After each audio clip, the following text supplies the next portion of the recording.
দর্শক, আজকে আমি আপনাদেরকে বাংলাদেশে কিভাবে সফলভাবে খেজুর বাগান করা যায় এই ব্যাপারটা নিয়ে আমি ধারাবাহিক কিছু ভিডিও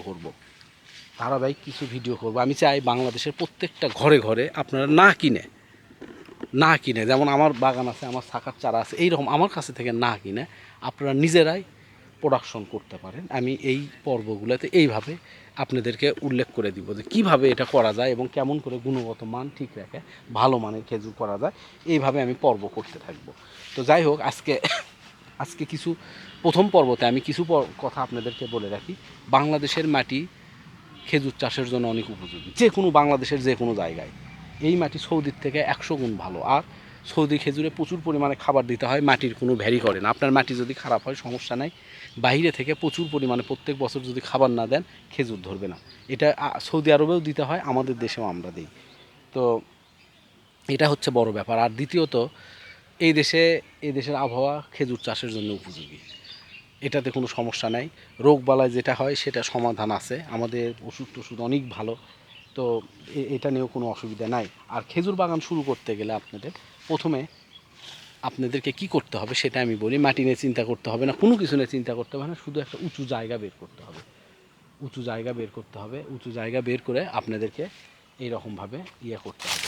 তো যাই হোক দর্শক, দেখেন আমার এই বাগানের আশেপাশে কত পাখি আসছে। এগুলো পাখি দেখেন আপনারা, এই পাখিগুলো ক্যামেরা অত দূর কভার করতে পারবে কি না। অনেক পাখি আসছে বাগানে, এত সুন্দর লাগতেছে এগুলো। তো যাই হোক, ভিডিওর মধ্যে পাখিগুলো আপনাদেরকে দেখালাম, দয়া করে কিছু মনে করবেন না। তো আমি যে কথা আপনাদেরকে বলতেছি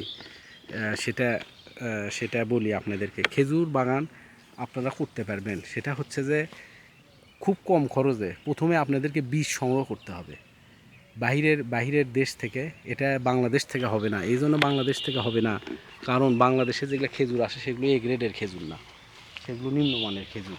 এই জন্য মিডল ইস্টের যে কোনো দেশ থেকে ভালো মানের খেজুর বাংলাদেশে অনেক জায়গায় আছে, অবশ্য ঢাকায় অনেক জায়গায় আছে ভালো খেজুর পাওয়া যায়। আমি আসলে জানি না, তবে আমি ছোট শহরে থাকি বগুড়ায়, ওই রকমভাবে ভালো খেজুর দেখি না। আমি এগুলো বীজ বাইরে থেকে আনছি। তো বাইরে থেকে আজোয়া বা মরিয়ম টাইপের খেজুর সংগ্রহ করে প্রথমে বীজ কেমন করে করা যায় আমার ভিডিও দেওয়া আছে, অনেক লোকের ভিডিও দেওয়া আছে। এই ভিডিওটা এইভাবে আপনারা করবেন। তো বীজ করার পরে আপনাদের বীজটা কেমন করে আপনার কাছে অন্তত 1.5 বছর রাখতে হবে, এই প্রস্তুতিটা আপনাদের রাখতে হবে। তো যাই হোক, এটা আমি ধারাবাহিক পর্ব করব। আজকে এই পর্যন্তই, পরের পর্বে আমি এখান থেকেই শুরু করব। সবাইকে অনেক ধন্যবাদ। আসসালামু আলাইকুম।